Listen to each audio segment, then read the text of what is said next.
Bismillahirrahmanirrahim. Assalamualaikum warahmatullahi wabarakatuh. Nama saya Ahla binti Abdul Malik. Nomometri I20104379. Okey, hari ini saya akan menceritakan serba sedikit mengenai sinopsis filem yang bertajuk Jangan Pandang Belakang Congkak. Di sebuah kampung, tinggal seorang tua yang bernama Pak Sudir, seorang yang sangat kaya dan dikatakan memelihara saka.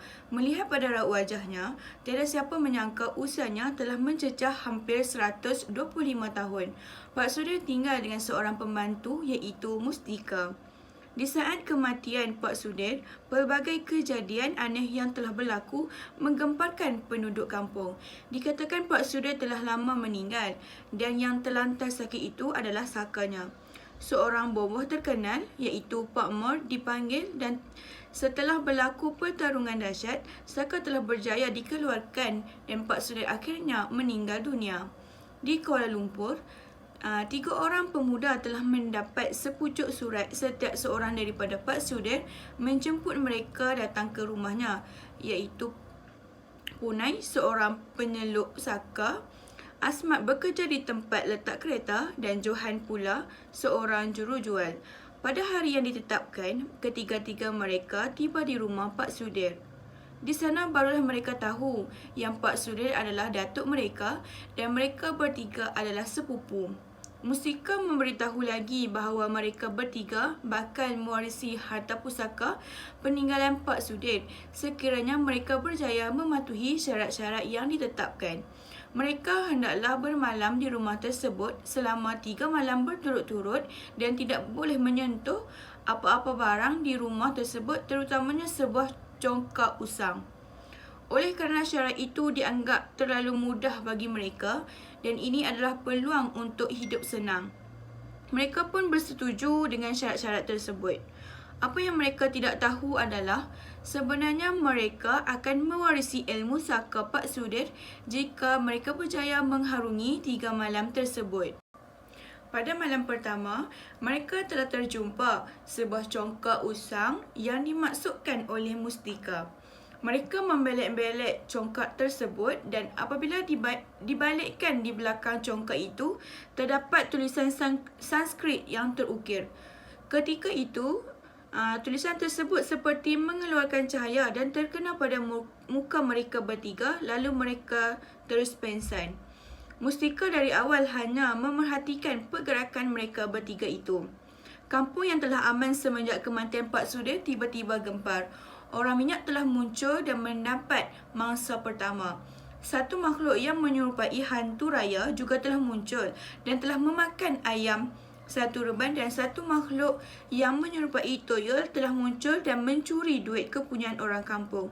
Ketiga kejadian itu berlaku serentak pada malam yang sama. Pada hari keesokannya, Punai bangun dari tidur dan heran bagaimana satu baju dalam boleh tergantung di lehernya. Johan pula bangun dengan bulu-bulu ayam dan darah ayam penuh di mulutnya. Asmat pula bangun dan di poketnya penuh dengan duit. Mereka sendiri tidak tahu apa yang telah berlaku pada diri mereka. Pagi itu, satu kampung heboh dengan 3 kejadian yang berlaku serentak pada satu malam itu.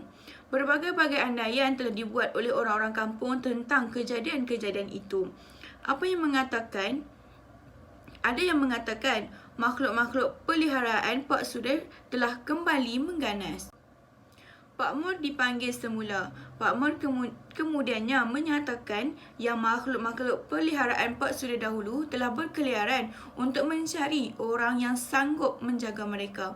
Pak Mor menyatakan jika makhluk-makhluk peliharaan Pak Sudir itu berjaya mendapat mangsanya 3 malam berturut-turut, maka mereka telah berjaya mendapat orang yang boleh menjaga mereka dan kampung itu tidak akan aman selama-lamanya. Bismillahirrahmanirrahim. Assalamualaikum warahmatullahi wabarakatuh.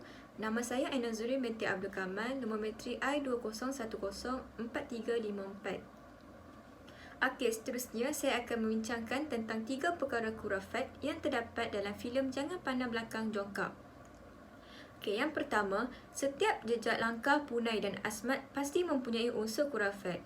Ia bermula dengan saka yang berbentuk badi hantu yang ada pada mereka berdua. Lantas ditampilkan lagi dengan elemen mendatangi bomoh dan dukun yang tidak mengamalkan ruqyah syariah serta percaya dengan apa yang dikatakan oleh mereka, mengambil tangkal dan juga mani untuk membuang badi hantu yang ada pada mereka. Seterusnya, segala jampi yang diucapkan juga tidak menggunakan Al-Quran dan hadis serta banyak mengucapkan ruqyah yang tidak difahami bahasanya. Dan tidak ada asal-usul dalam Islam kecuali Bismillah pada awalan jampi dan yang berikutnya sekadar mengarut seperti puh kanan puh kiri. Sihir juga dipaparkan dengan punai dan asmat yang menggunakan sihir untuk melawan sihir mustika dan pakmuh serta unsur penggunaan bahan perantaraan jampi seperti patung manusia dan tengkorak. Selain santau yang dikenakan kepada kedai makan punai, asmat dan sihar. Unsur hantu jembalang adalah yang paling banyak diketengahkan. Contohnya, apabila mereka diperintahkan untuk menangkap hantu dan memasukkannya ke dalam bulu. Antara cara penyelesaian dan pengawalan filem yang berunsurkan khurafat ialah seperti mana yang kita ketahui, terdapat banyak nilai dan impak yang negatif dalam penghasilan filem yang berunsurkan khurafat. Perkara ini terjadi berpunca daripada sikap sesetengah para pengarah filem yang tidak mengambil prihatin akan penghasilan filem yang dikeluarkan. Kebanyakan filem yang dihasilkan ini mempunyai unsur-unsur khurafat yang berlebihan sehingga boleh memberi pengaruh negatif kepada masyarakat di Malaysia. Oleh hal yang demikian, pelbagai tindakan penyelesaian dan pengawalan perlulah diambil bagi memastikan pengaruh negatif ini terus berlarutan dan berleluasa dalam kalangan masyarakat. Para penerbit dan pengarah filem juga perlu sentiasa mematuhi garis panduan yang telah ditetapkan oleh pihak-pihak berkuasa dalam penghasilan filem.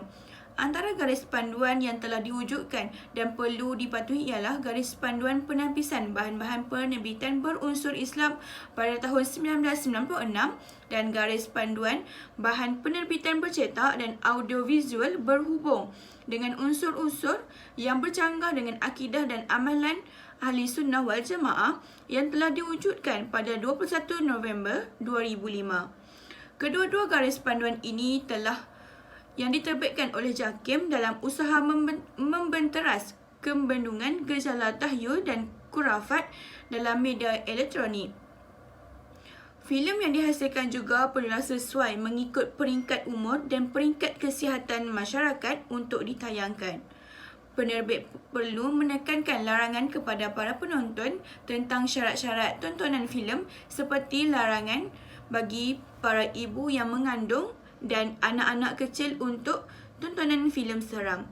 Perkara ini harus ditegaskan kerana setiap tontonan filem itu memberi impak dan kesan yang mendalam terhadap para penonton.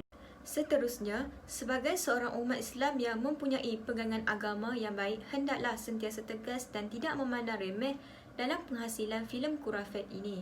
Mereka perlulah memastikan tayangan filem yang mereka tontoni bebas daripada unsur-unsur khurafat yang boleh mempengaruhi minda.